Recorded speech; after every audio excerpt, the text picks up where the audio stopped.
warahmatullahi wabarakatuh. Waalaikumsalam warahmatullahi wabarakatuh. Kami dari kelompok 3 presentasikan tentang deklarasi Juanda. Sebelumnya perkenalan dulu, nama saya Zia. Saya Ilham Muhammad Rayong. Saya Cika.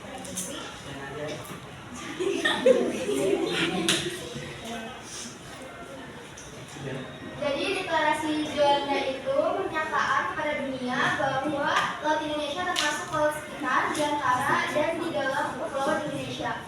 Deklarasi ini menjadi landasan bagi perwujudan Hari Nusantara yang menghubungkan wilayah dan lautan negara menyatu menjadi satu kesatuan kedaulatan wilayah NKRI. Nah, deklarasi Juanda selanjutnya adalah belakangnya. Nah, deklarasi Juanda ini diumumkan pada 13 Desember 1957 oleh Perdana Menteri Indonesia yang saat itu Juanda Kartawijaya. Nah, sebelum adanya deklarasi ini nih, wilayah Indonesia ini masih mengacu peraturan pada zaman kolonial Hindia Belanda yang dikelas sebagai teritorial di Maritim Ordinance 1930 atau TZMKO 1939 atau TZMKO 1939. Nah, TZMKO ini menetapkan wilayah perairan Indonesia itu hanya seluas 3 mil laut yang mengelilingi tiap pulau. Nah, peraturan ini memunculkan kantong-kantong lautan bebas yang ada di wilayah Indonesia yang membuat kapal-kapal asing dapat berlayar bebas, termasuk kapal-kapal perang. Nah, dalam deklarasi Juanda ini, pemerintah menetapkan lebar laut wilayah perairan Indonesia ini menjadi 12 mil laut. Nah, pengukuran lebar tersebut didasarkan pada garis dasar yang menghubungkan titik terluar wilayah NKRI yang dikenal sebagai point-to-point teori. Itu ada isi deklarasi. Yang pertama deklarasi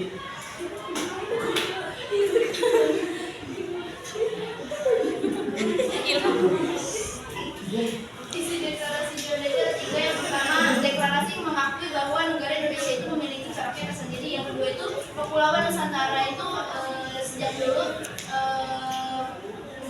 merupakan negara kepulauan satu kesatuan sejak dahulu kala. Yang ketiga itu ordonansi tahun 1939 yang memecah kesatuan Indonesia yang tidak sesuai dengan deklarasi ini.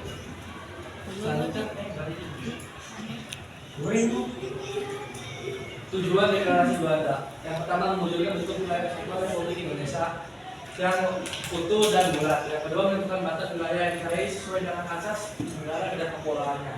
Yang ketiga itu adalah mengatur lalu lintas perairan yang damai untuk menjaga keamanan dan keselamatan NKRI. Lanjut itu ada tokoh-tokoh. Yang pertama itu ada Insinyur Haji Raden Juanda Kartawijaya, Perdana Menteri yang Perdana Menteri Indonesia ke-10 sekaligus dan terakhir.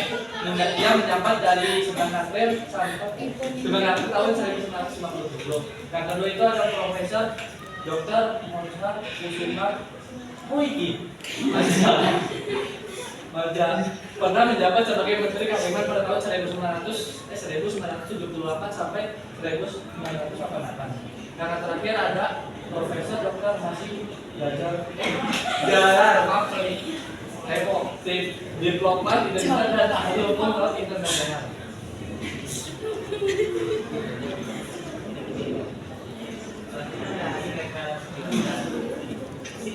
Deklarasi Juanda menegaskan bahwa antara laut, darat, udara, dan perlayaan berbaur menjadi satu kesatuan NKRI.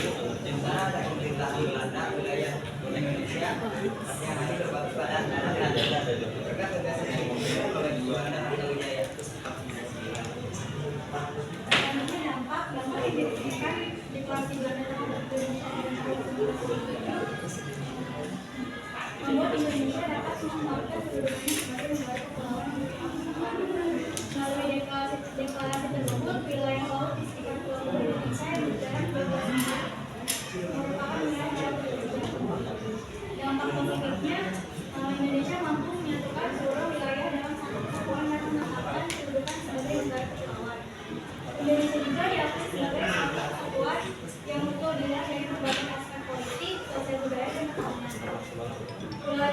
Indonesia menjadi 2,5 kali lebih luas, sebelumnya 2.027.087 km persegi menjadi 5.193.250 Terima kasih.